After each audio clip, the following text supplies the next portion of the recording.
Bem-vindos ao podcast Happiness for Business. Eu sou o professor Renato Bruno, especialista em gestão de negócios, gestão de pessoas e felicidade corporativa e criador do Instituto Happiness for Business e da imersão Método Sim. Tem como objetivo principal levar a felicidade e bem-estar para dentro das empresas, claro, com o objetivo final de aumentar a lucratividade. E hoje eu tenho um convidado muito especial aqui, que é o Ronaldo Azi. Ele é sócio-diretor da Fiscal e Soluções Tributárias. E, Ronaldo, eu queria já começar com uma pergunta capciosa. O que você faz hoje para tornar aí o seu local de trabalho, a sua empresa, num local de alta performance onde os brasileiros sonham trabalhar? Obrigado por me receber, Renato. Primeiro, esse é um desafio constante da nossa empresa, né? A gente encontra muitas dores nisso, porque não só depende de uma criação, e eu acho que esse é um primeiro passo que a gente cuida muito, da cultura da nossa empresa. Desenvolver a cultura.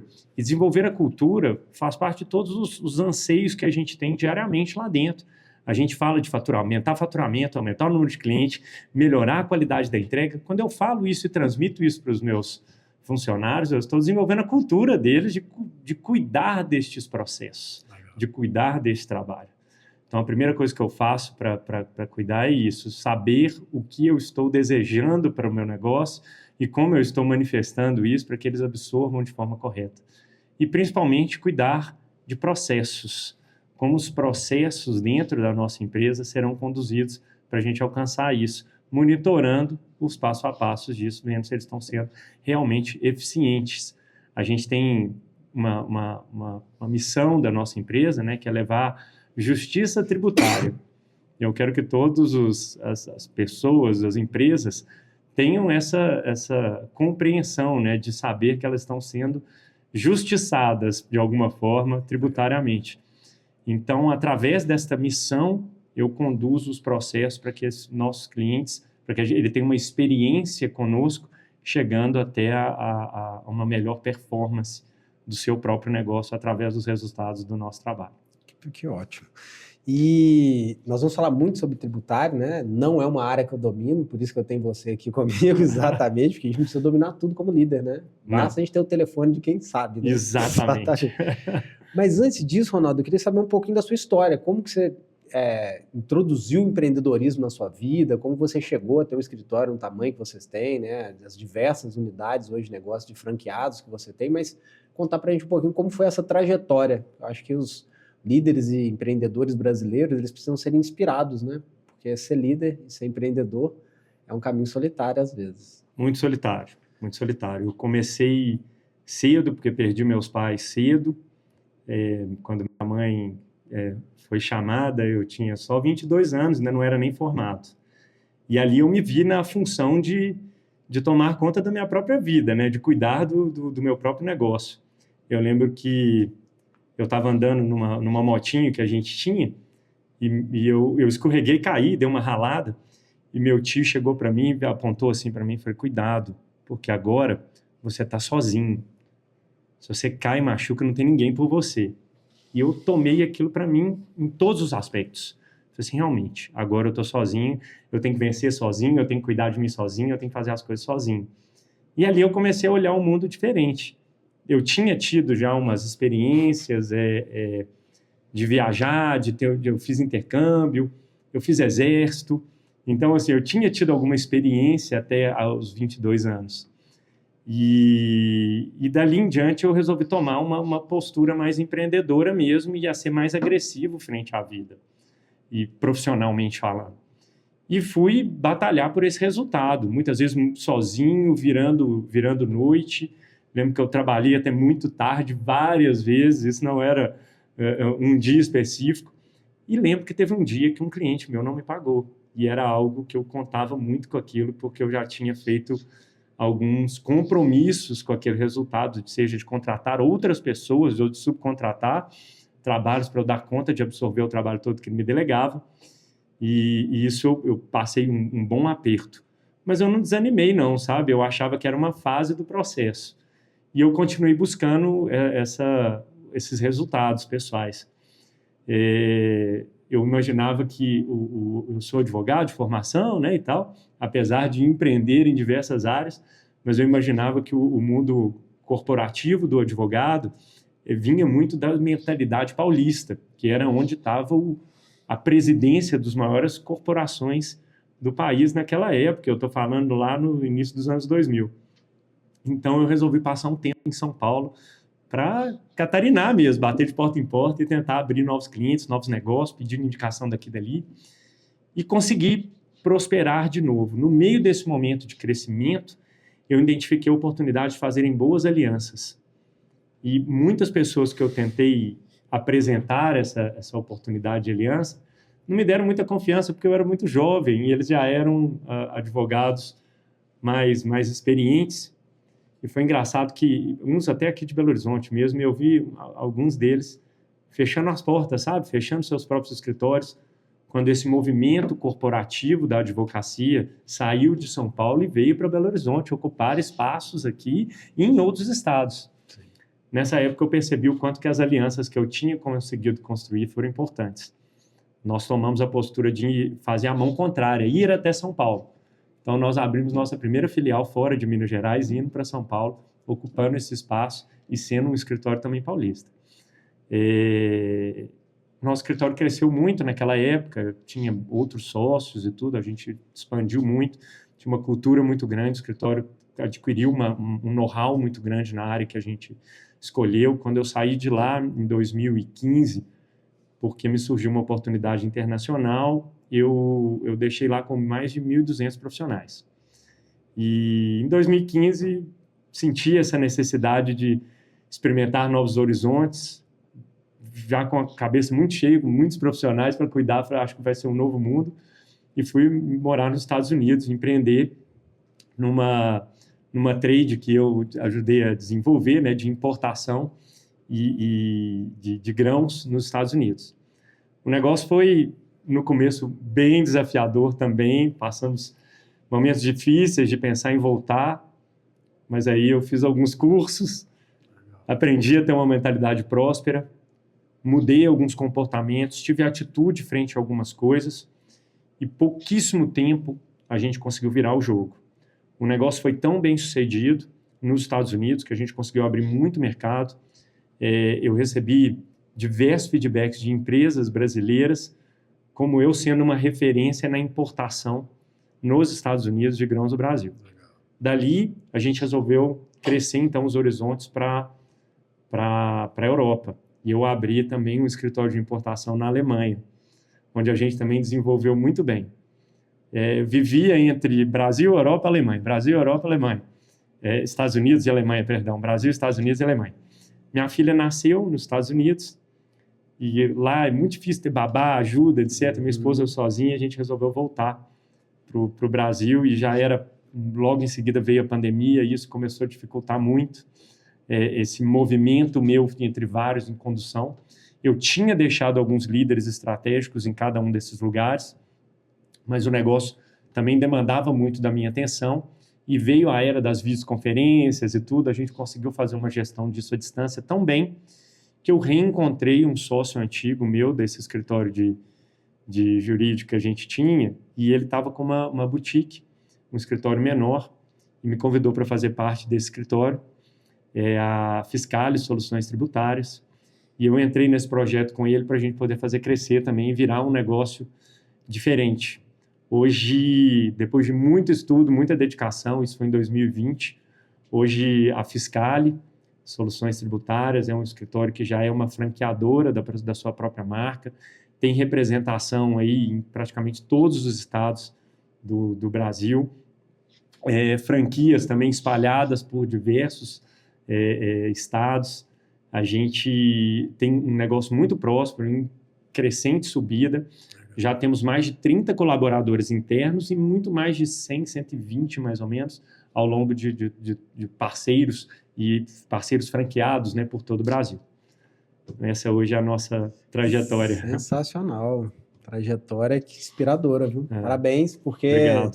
Ser empreendedor não é para qualquer um, né? Eu sempre bato isso na tecla. Se você quer ser empreendedor, se você não tiver uma mentalidade forte, tiver habilidade, ser antifrágil, não tem o que nós falamos aqui hoje no nosso bate-papo antes do podcast, que é realmente aguentar tomar porrada, mas não só aguentar tomar as porradas que que o financeiro, tributário, as pessoas, os processos vão te dar, mas também cliente, né? Mas também ter a habilidade de o que você aprende com essas porradas, né? E uma pergunta, você já falhou alguma vez? Já. Ó, eu não conheço poucas pessoas, não falar que ninguém, né? Mas eu conheço poucas pessoas que são grandes empreendedores que nunca faliram. E eu acho que é uma força, por exemplo, talvez os maiores aprendizados que eu tive foi na minha primeira falência. Ali eu aprendi a ser antifrágil no mundo corporativo, né? E como foi esse momento para você? Então, eu vinha num crescimento muito bom e eu tinha conseguido uma empresa, a sede dela era em São Paulo, mas ela tinha indústria em Manaus, para ser cliente do meu escritório aqui em Belo Horizonte. E a gente vinha numa crescente muito grande. E eles também vinham, era uma empresa de notebooks, e eles estavam espalhando o notebook dele a um preço popular para o Brasil inteiro. E começaram a crescer muito rápido. E eu acompanhei o crescimento e comecei a tomar conta do Brasil inteiro. Era a minha mentalidade, ter uma coisa nacional e não ser um escritório regional de Minas Gerais. Então, eu já trabalhava para ter alguma coisa nesse sentido. E então, eu comecei a fazer essas alianças pelo Brasil afora para cuidar de todos os processos. Era mais difícil naquela época, não tinha tanta... o PJE, que é os processos de administração o site de administração dos processos na justiça, não era tão virtualizado como é hoje. Sim. Então, tudo era muito presencial, as audiências eram presenciais, etc. E não comparecer era um caso de revelia, perdeu o processo. Sim. Isso quando melhorou muito foi pós-pandemia? Pós-pandemia. Não, veio antes. Começou um pouco antes. Começou em 2015, 14, mais ou menos. Hoje, 99% das audiências que eu tenho feito são 100% online. Melhorou depois, mas a virtualização começou em 14, mais ou menos. Sim.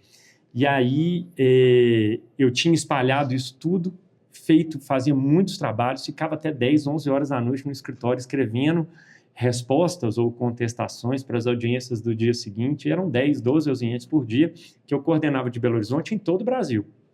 E eu subcontratava essas pessoas para fazer e cobrava da empresa. Deu 30 dias, eles atrasaram o meu pagamento. Deu 60 dias, eles atrasaram não cumpriram. A gerente jurídica foi mandada embora. Eu corri para São Paulo. Cheguei e falei assim, olha, o que aconteceu? Nós estamos com esse número X de ações que eu estou cuidando para vocês, tem esse número X de audiências que eu já fiz, tem esse número X de defesas, tem esse tanto de decisões que eu acompanhei, que eu modifiquei resultado, e eu tinha honorários em todas as etapas. E passou o primeiro mês, vocês não pagaram, me pediram um tempo, eu entendi, veio o segundo mês e agora vocês mandam a gerente jurídica embora. E agora? Como é que está o meu caminho? Aí eles olharam e falaram assim, Ronaldo, nós não estamos reconhecendo esse seu trabalho. Eu falei, o quê? Eu falei, não, porque a gerente não nos passou nada, para mim não estava nada sendo acompanhado, eu não sabia nem que estava com você. Eu falei, não, mas você não está entendendo, está aqui o relatório de tudo. Peguei, mostrei e tal. Eu falei assim, eu vou precisar analisar, me chama daqui uns 15 dias. De 15 passou 30, de 30 passou não sei tantos dias, e eu tinha assumido compromisso, pagar as pessoas, sim, e algumas coisas eu já não tinha mais caixa para pagar, porque era muita coisa. Sim. Peguei meu carro e vendi. Paguei as pessoas. Bem-vindo assim, ao mundo do empreendedorismo. Paguei as pessoas e falei assim, bom, agora eu tenho um problema. Eu não tenho mais um cliente, que ele já tinha parado de me mandar tudo, da noite para o dia, quando eu cheguei lá e reclamei. Ele parou de mandar, por óbvio, até eu também não conseguiria assumir mais se ele não me pagasse. Mas agora eu tenho que receber. Então eu resolvi mover um processo na justiça contra eles, que demorou 6 anos. Então, assim, praticamente eu fiquei a ver navios, porque 6 anos depois, aquilo para mim já não era significativo, sim, mais. Sim. Então, naquele momento, eu passei bastante dificuldade para me reerguer. O meu único prejuízo, assim, né, foi ficar sem carro. Mas não chegou a afetar, por exemplo, aonde eu morava. Mas mesmo assim, eu fiquei sem renda. Eu não tinha entrada. Sim. Mas eu tinha um escritório. Eu tinha pessoas dentro do escritório que eu precisava me comprometer e eu precisava ir adiante. Foi ali que foi uma das passagens que eu já contei aqui, né? Que eu falei assim, olha, eu vou para São Paulo, volto quando eu tiver mais clientes. Eu lembro que eu liguei para um amigo e perguntei se eu podia ficar na casa dele. Porque eu falei assim, se eu for ter que arcar com hotel, eu não tenho como. Então, eu fiquei na casa dele alguns dias, né? Eu fui de carro, aluguei um carro, fui de carro para poder ficar rodando lá de carro. E voltei, assim... E uma habilidade... E consegui arrumar novos clientes, voltar, ouvir alguns clientes também chegando o dedo na minha cara e falando assim, este não é um negócio para amadores, como se eu fosse um jovem amador, né? E eu era jovem, mas eu estava num escritório que tinha uma tradição de um escritório que era da minha mãe, que faleceu, mas que eu vinha de um escritório tradicional, de praticamente 30 anos de mercado, mas que com a ausência do nome dela perdeu um pouco dessa tradição, né? Mas mesmo assim, foi duro.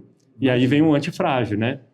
Eu tomei isso, mas não carreguei essa responsabilidade, essa culpa de não ter mãe, de não ter ninguém, e reverti o jogo, parti para cima e fiz fazer. Que é uma habilidade do antifrágil, né? A habilidade dele de olhar para trás, ele vive o luto, né? Com certeza deve ter doído muito, não tem dúvidas, né? Já passei por umas dessas também.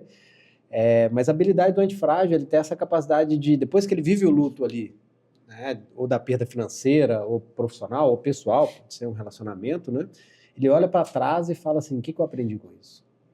E ele vai se tornando cada vez mais antifrágil. Uhum. Então ele vai crescendo dentro da antifragilidade como um todo, né? Essa é uma habilidade muito forte.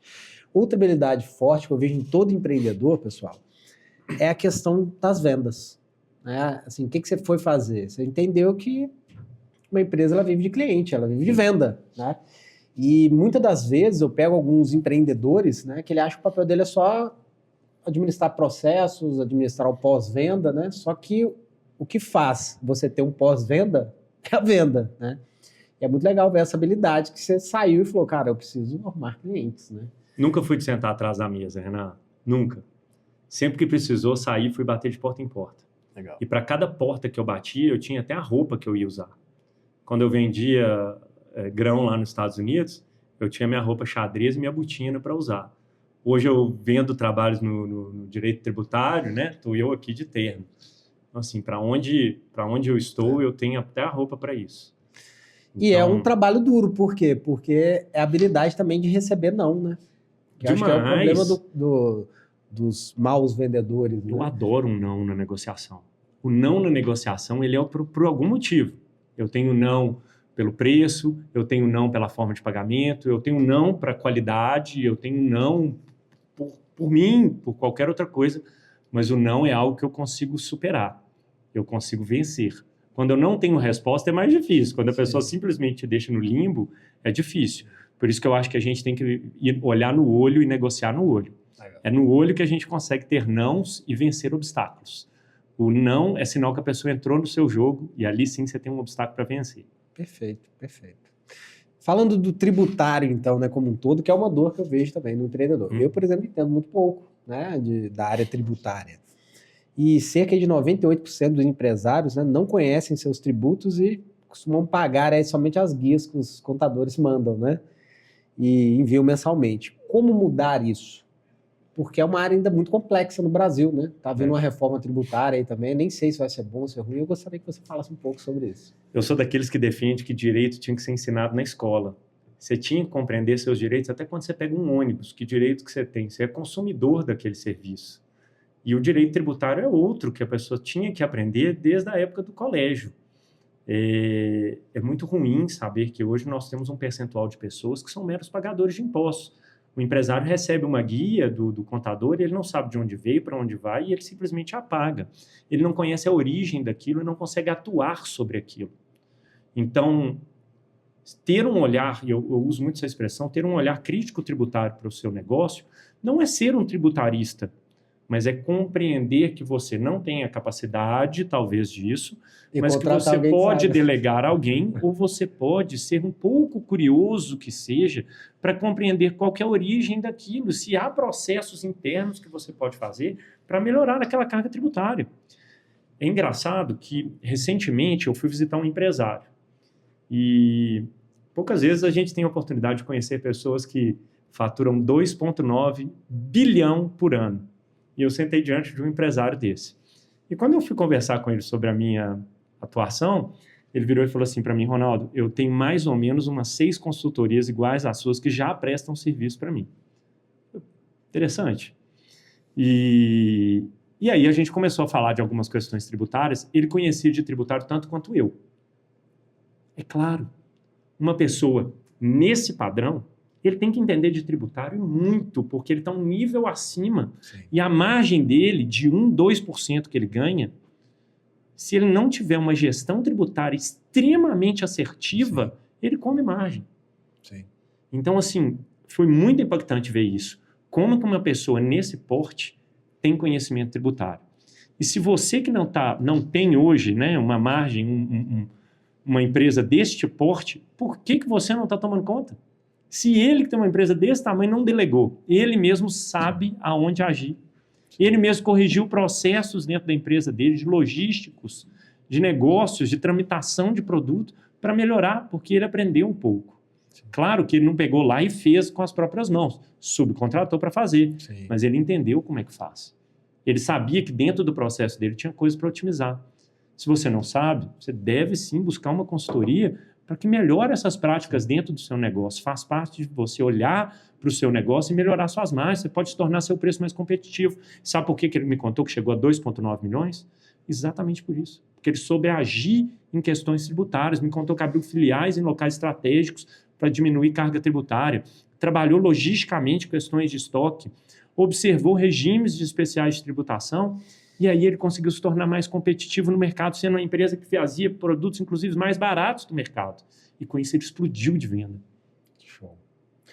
E dentro dessa reforma tributária, lógico, né, ainda vai passar muitos trâmites aí. O que você está sentindo? É algo que vai ser positivo para o empreendedor? O que você está sentindo desse movimento para a reforma tributária? Nós temos hoje, não vou deixar fugir muito os números, mas em torno de 95 tributos no país. Nós vamos reformar 5. Ainda tem muita coisa para ser mexida. Esses 5 que a gente vai mexer são 5 muito sensíveis. Realmente vai impactar. Vai impactar talvez em simplicidade, porque vai se tornar um só. A carga tributária, até o que se apresenta, parece que vai aumentar. Nós não podemos afirmar nada, porque ainda tem algumas coisas para serem aprovadas, mas vai simplificar algumas questões, né, empresários que pagavam tributos em 2 lugares ao mesmo tempo, que não compreendiam, ou empresas, né, que tinham dificuldade em certas tramitações e com isso eram sobrecarregadas tributariamente, pode se tornar mais simples. Então, nesse caso, melhora. Mas há uma comparação também. O setor de serviços vai ser tão onerado quanto o setor de produtos, que já está habituado com uma oneração maior. O quanto o nosso serviço ficará mais caro.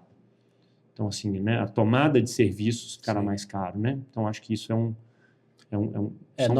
problemas que a gente tem. E, por óbvio, nós ainda vamos continuar com mais 90 tributos. Serviços, né?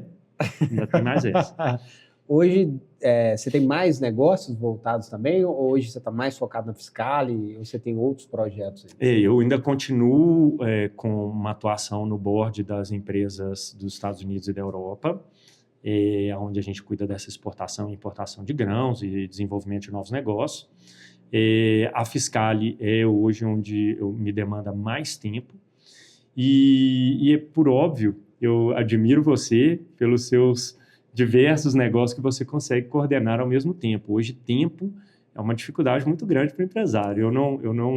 Eu não consigo gerenciar tão bem o meu tempo assim, acabo sendo muito dedicado a uma ou outra coisa e não consigo abrir mais o leque. Em que pese eu gostar muito dessas possibilidades de ter várias frentes de ataque, várias outras ideias que tenho em mente e não consigo tempo para executá-las e nem os líderes corretos para isso. Legal. A gente bateu um papo sobre isso, né? E hoje, assim, produtividade e gestão do tempo, eu lecionei essa matéria na OAB, na época que tinha aquele MBA da ESA, né? Que legal. E hoje piorou um pouco a questão da produtividade, porque hoje a gente está na era da informação, então a gente está aberto ao mundo, né? Então, hoje você consegue fazer uma ligação com sei lá, com os Estados Unidos, abrir aqui, seu e-mail está cheio, você tem sua rede social, então a gente está contaminado. A era da informação, ela trouxe uma coisa muito boa, que é a velocidade da informação. Mas trouxe também uma coisa que chama pobreza do foco, né? Então, é uma dor muito grande. Como a gente comentou antes do podcast, né, hoje eu uso 8 ferramentas de produtividade para conseguir ser produtivo, né? E é tudo cronometrado, né? Minha rotina é cronometrada, inclusive durante a semana, né, que eu gosto de trabalhar muito, eu devo trabalhar umas 12 horas por dia, ainda não tenho filhos, né? Não tenho 3 filhos ainda, né? E minha esposa também é muito acelerada, então a gente tem um objetivo muito claro e assim por diante. Mas hoje, sem ter um método de produtividade inteligente, é impossível a gente ser produtivo como um todo, né? E aí entra nesse segundo cenário, né? Que hoje, por isso o Instituto Happiness for Business, ele fala muito de negócio, de empreendedorismo, mas o principal dor chama-se pessoas. Porque quando a gente define um processo, você pode melhorar o processo ao longo do período, né? Pessoas é o seguinte, a gente até comentou, se hoje você pode estar bem, mas pode acontecer uma coisa muito séria na sua família que você não vai estar bem. E aí pode acontecer tal coisa, então o ser humano ele não separa a vida pessoal do profissional. Não existe máscara. Então, sem a busca do autoconhecimento, dificilmente esse cara vai se tornar um bom líder, vai se tornar um bom colaborador e assim por diante. Então é realmente desafiador, que é criar novos líderes. E esse foi o que eu fiz, né? Eu uso um modelo de partnership, que é também o seguinte, eu brinco que por melhor que o colaborador seja, né, e o objetivo da imersão Método Sim é extrair o máximo melhor das pessoas, para que esse cara possa prosperar também na sua vida pessoal, profissional e financeira. E hoje uma das dores que a gente identifica é que por melhor que o colaborador seja ali dentro da empresa, né, ele não sente a dor do empreendedor. Ele pode ser um cara comprometido e tal, né? Eu brinco que num café da manhã você vai tomar um café da manhã, existem ovos e bacon, né? Você tem a galinha e o porco, correto? Correto. Tem um que está envolvido e tem outro que está comprometido. Quem está comprometido para você tomar o seu café da manhã? O bacon. O bacon, o porco. E eu criei um modelo em que o líder que vai evoluindo, e outra, a maioria dos líderes não estão andando na rua. Primeiro, se esse cara é muito bom, ele escolhe onde quer trabalhar. Começa por aí. Então eu pego pessoas já num nível legal, mas que do meio, até para ele se tornar um líder extraordinário, né, que a gente fala no Método Sim, ele tem que adquirir certas competências. Então capacita o cara para ser. E te falo mais, a cada 30, tinha um projeto, né, dentro da imersão, que é gerar negócios, comprar, vender empresas, mas a cada 30 pessoas que eu capacitava para se tornar um líder, sobravam 20%. Então tem que ter um volume também, do jeito que a gente faz captação de cliente, um volume aqui em cima. Porque todos eles vão falar que querem. Se você perguntar, você quer ter um carro melhor, uma casa melhor, ganhar mais dinheiro, crescer e virar meu líder? Todos vão falar que querem, mas inconscientemente eles não são comprometidos. Então tem que ter um certo volume. Eu acredito nas pessoas, mas eu capacito, eu ensino, eu entrego a chave, né? É o termo que a gente usa aqui no Método Sim, mas é uma porta que só abre por dentro. Como que o comprometimento e o merecimento andam juntos, Renato? Comprometimento e merecimento andam juntos, né? O comprometimento, né, a base que a gente utiliza é de um livro que chama A Única Coisa, do Jay Papasan, que ele fala uma coisa muito legal, que existem 3 níveis do querer. Nível 1 eu quero, nível 2 eu escolho e nível 3 eu me comprometo. E o nível de comprometimento, né, eu gosto de basear numa dinâmica simples. Se seu filho estivesse sendo mordido por um cachorro aqui, Ronaldo, de 0 a 10, o quanto que você, sendo 10 o máximo, né, você levantaria agora e ia lá ajudar seu filho? 10? 10? Esse é o maior nível de comprometimento. Então tá vendo que é drástico, né? Se comprometer é não ter plano B. Se comprometer é ir para cima e falar, cara, vou fazer até dar certo. Não ter essa linha, né? E o merecimento é aquela questão que a gente conversou no início aqui do podcast, né? Merecimento. Hoje eu tenho uma linha para falar sobre isso, que a gente usa um termo aqui que chama configuração. A gente foi configurado a não merecer um tanto de coisa. Eu chamo de impotência aprendida. Porque do mesmo jeito que a gente aprende a ser potente em alguma área da nossa vida, como marido, como empresário, como o que seja, né? A gente aprende também a ser impotente. Ouvindo, vendo e sentindo. É a única forma que a gente tem de configurar a nossa mente a nível inconsciente, né? Principalmente a primeira e segunda infância tem maior influência no nosso nível de merecimento, né? Então, é reconfigurando a sua mente através do autoconhecimento. Não tem opção. E eu vejo muitos empreendedores que não investem em autoconhecimento. Primeiro que eles não investem nem em conhecimento, a maioria deles. Infelizmente, eu fui consultor de mais de 200 empresas, né? Não investem nem em conhecimentos básicos de gestão. E muito menos em autoconhecimento. Né? Então, principalmente do jeito que foi trago o coaching para o Brasil, né? Fica parecendo que é ruim, né? Por quê? Porque o cara faz um curso de final de semana e é coaching. Né? Mas não. Se a gente pega a essência do coaching, principalmente fora do país, né? Pô, você tem um coaching dentro de uma empresa que o papel dele é aumentar a produtividade. O coaching, na tradução, que é o técnico, né? O técnico, o treinador, né? O treinador. Então, muito cuidado, porque tem muita gente boa aí no mercado, né? Muita gente boa no mercado, e você pode receber autoconhecimento de várias formas. Eu sou autodidata, a gente conversou sobre isso. Eu tenho um mentor na PNL, que é um senhor de quase 80 anos, que é o Maurício, que é uma máquina, mas muito do meu conhecimento ele veio de autoconhecimento, pegando um livro científico sobre o tema e entendendo como é que minha mente funcionava. Porque eu tinha problema de dinheiro, eu tinha problema de diversos problemas a partir da minha história, aí da minha primeira e segunda infância, né? Então, uma coisa está muito alinhada à outra.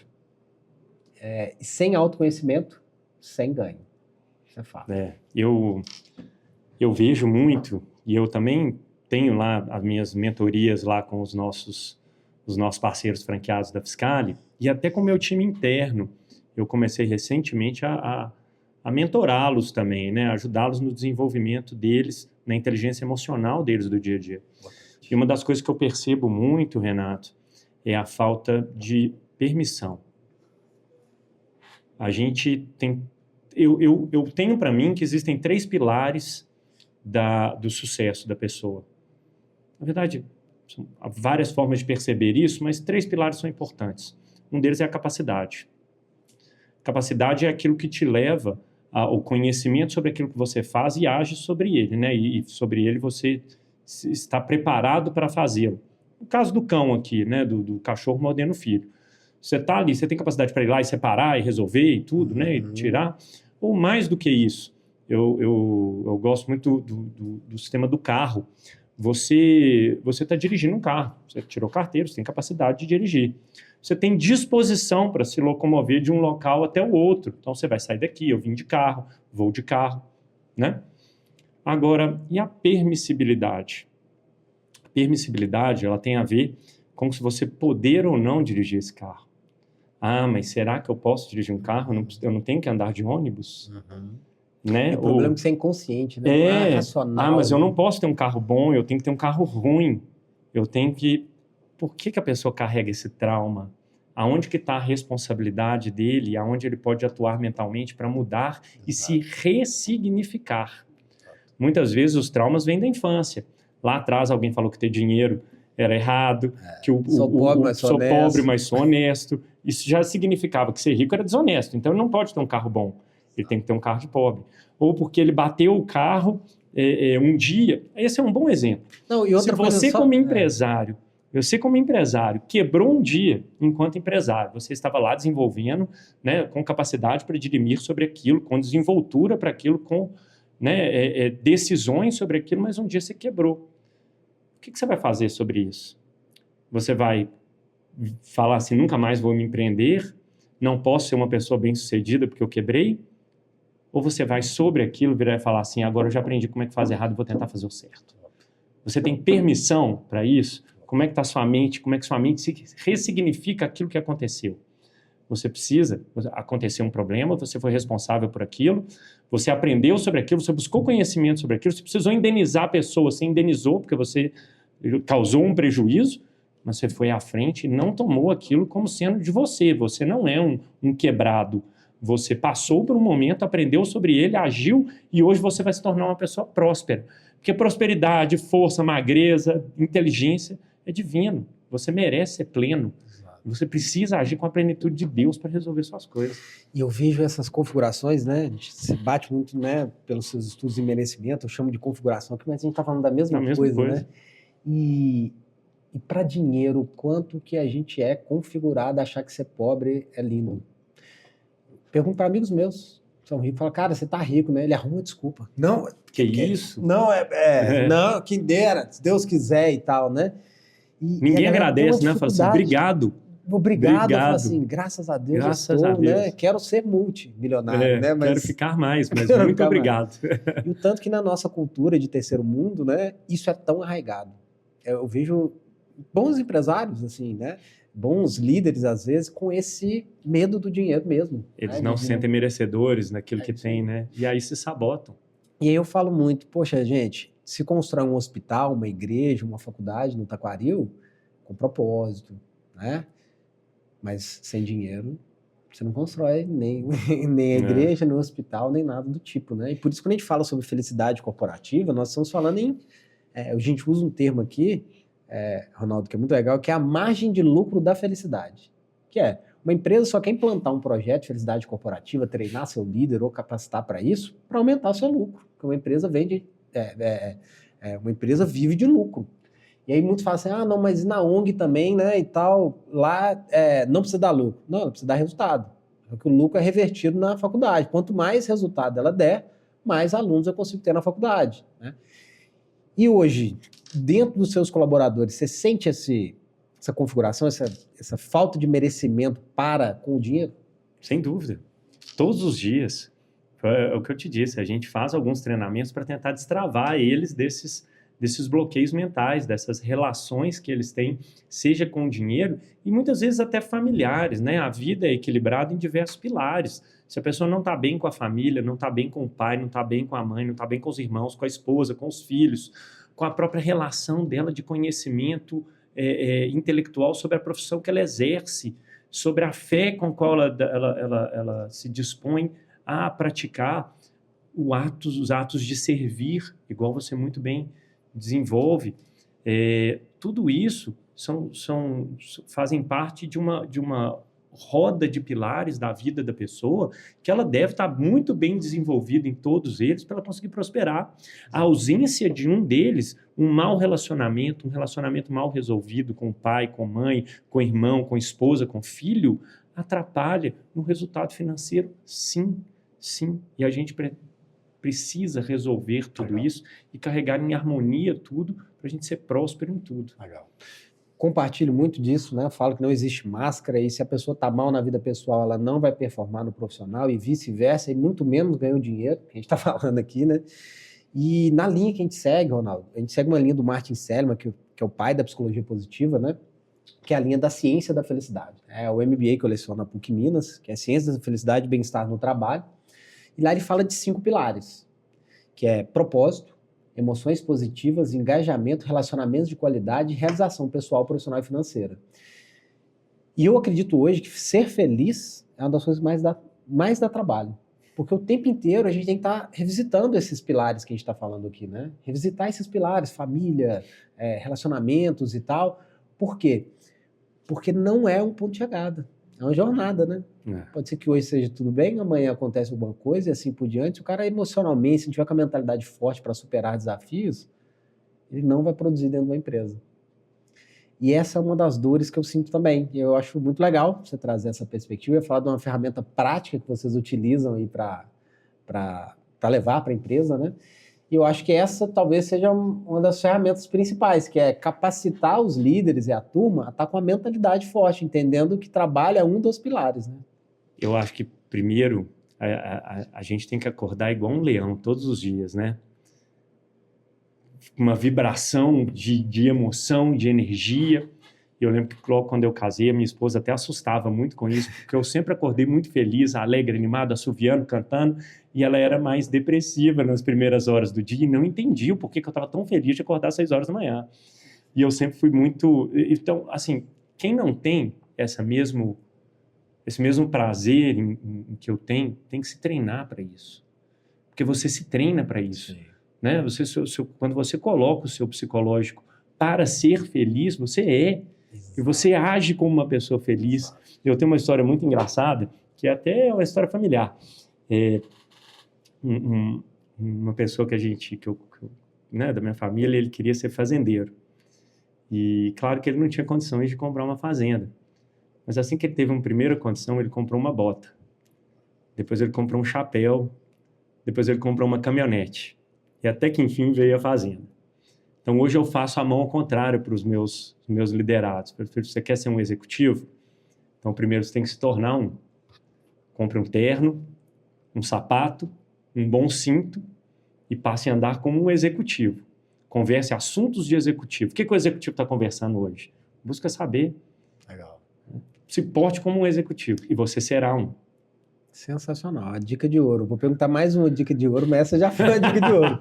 Porque isso na PNL é modelagem, né? Você tem que modelar. Muitas das vezes, os maiores aprendizados, né? Eu sou um cara autodidata, mas Eu modelo muitas pessoas. Falo assim, cara, e modelo às vezes um pai. Eu viro, não sou pai ainda, falando sobre isso, né? Mas quando eu tomar a decisão de ser, eu vou perguntar assim, quem hoje, na minha opinião, é uma figura paterna que tem, que tem um resultado legal com seus filhos? E cara, o que eu vou fazer? Eu vou perguntar para ele, vou copiar. Vou copiar o que aquele cara faz. Né? Vou ter vários mentores, vou ler muito sobre, né? E as pessoas às vezes não fazem isso. O cara não bate a meta da empresa, normalmente ele não pergunta pro cara que bateu e fala assim, cara, o que você fez? Né? Não, porque a maioria das pessoas são medianas ou medíocres mesmo. Aí o que ela faz? Ela vai no cara que não bateu a meta, ela viu? Meta difícil. Porque lá é porque puxa o saco de fulano, beltrano, Aí ciclano. começa a contar uma historinha para si mesmo, por que que ele não consegue bater a meta, não consegue emagrecer, por que que ele não consegue ter uma família feliz, por que que a esposa dele é assim, assado. Aí ele começa a contar uma historinha. E tem gente que morre assim, né, Ronaldo? Contando historinhas. Contando historinhas. Eu quero chegar no leito de morte, olhar para trás e ter uma história bonita para contar. Acho que isso que me move muito, né? Uma frase que eu tenho um quadro aqui dentro. Eu gosto muito dessa frase, porque eu estou todo dia tentando ser melhor só do que eu fui ontem. E graças a Deus, né, eu venho conseguindo. Eu posso me tornar o melhor professor, o melhor palestrante, o melhor consultor, o melhor empresário, mas eu nunca paro de estudar. E hoje, dentro do mundo corporativo, você tem visto essa gana das pessoas? Não. Infelizmente. Não muito. É uma pena. É uma pena que as pessoas perderam energia. Elas se acomodaram. Há diversos motivos para isso que a gente já mapeou aqui, ele tem que buscar conhecimento para isso. Às vezes a pessoa não cuida da própria saúde. A falta da saúde, né, dá para ela um próprio desânimo. Então, cuidar da sua própria saúde, se exercitar, alimentar bem, também faz parte de você ser um bom empreendedor, porque te dá energia para agir. Né? E eu acho que energia... Produtividade, né? Eles falam que... mental, física, eles falam disposição. Que água, sono, atividade física, né? É crucial. Além de ter não adianta você ter 8 ferramentas de produtividade, você não toma água como poderia, dorme o sono que você precisa. E eu falo isso para as pessoas, acham que eu estou brincando. Eu gosto de trabalhar muito, mas eu durmo todos os dias 8 horas por dia. Que beleza. 8 horas. Por quê? Porque eu entendi que aquele é o melhor momento. Então ontem, por exemplo, eu lecionei até 11 horas da noite. O que eu fiz? Acordei às 9. Bom. Pra estar bem, pra estar com essa energia de a gente trocar uma ideia, te conhecer hoje. Então foi o que as pessoas têm que entender, que cuidar de si mesma é a base. Às vezes a pessoa quer amar alguém, mas não se ama. Ela quer ser próspera, mas por dentro ela tá cheia de traumas, tá cheia de configurações ali que impedem, né? Mas eu queria saber de você o seguinte: qual que seria uma dica de ouro aí, para a gente até encerrar, né, nosso bate-papo de hoje? Qual que seria a sua dica de ouro para os líderes brasileiros hoje melhorarem seus resultados, tanto na vida pessoal quanto profissional? Qual que seria uma dica de ouro que você usou? Tudo que nós falamos aqui, autoconhecimento. Quando a pessoa conhece sobre ela, sobre como que ela reage diante das emoções, ter inteligência emocional, saber sobre o que ela é capaz e o que ela pode delegar, eu acho que ela consegue prosperar. Sensacional. Eu compartilho muito sobre o tema, né? E tenho uma imersão só sobre isso, leciono um MBA sobre isso, e eu te falo que um dos grandes feitos da minha vida, assim, para eu conseguir amar tanto a vida, eu amo demais a vida. Ser feliz dá muito trabalho, eu fico o dia inteiro tentando ser melhor do que ontem, assim por diante e tal, mas eu amo demais viver, sabe? E uma das coisas principais que eu bato muito na tecla quando me perguntam, né, sobre dicas de ouro, eu falo, cara, autoconhecimento. Se você dominar a si mesmo, você domina o resto. Perfeito, é isso mesmo. E hoje eu tive uma incrível conversa com o Ronaldo da Fiscale, parceiro de negócio aqui do ecossistema empresarial, parceiro nosso de todo o ecossistema, de como transformar a empresa e liderar com propósito. Discutimos aí grandes desafios e colocamos várias perguntas que não falamos, e falamos diversas perguntas aqui, porque a gente acredita muito nisso, né? Verdade. O quanto que o autoconhecimento é o poder maior que uma pessoa pode ter antes de querer desbravar o mundo. Eu fico muito feliz de saber que você está com essa mentalidade, não à toa você está na posição que você está hoje. Não desconheço um grande empresário que não busque autoconhecimento. Foi um prazer estar aqui, Renato. Obrigado por me receber, para a gente poder ter essa conversa boa, dividir um pouquinho de conhecimento também. Claro que eu aprendo muito com você o tempo todo. E é bom passar um pouco aí para os nossos ouvintes também. conhecer um pouco da gente mais, um pouco de mim, obrigado. E sempre que quiser, pode só me chamar. Estamos à disposição. Já conheci a Fiscal há um ano atrás, mas não te conhecia, né? Pois conheci é. através dos seus colaboradores e agora nós vamos conectar ainda mais. Sem dúvida. Estará mais forte dentro do nosso ecossistema. E dentro do ecossistema também, Ronaldo, a gente tem ali o ciclo de palestras, né? Que é o mapa do lucro, que já fica o convite. Aqui, online, e no ciclo do lucro, uma quinta-feira dessa, quando possível, você vir falar desse tema. Vamos destravar as crenças aí limitantes das pessoas, né? Levar conhecimento. Levar conhecimento. Quem se conhece, você só não sabe, você não faz aquilo que você não sabe. No dia que você souber, você passa a fazer e dá um passo à frente para ser melhor naquilo. Perfeito. Muito obrigado a todos e nos vemos no próximo episódio.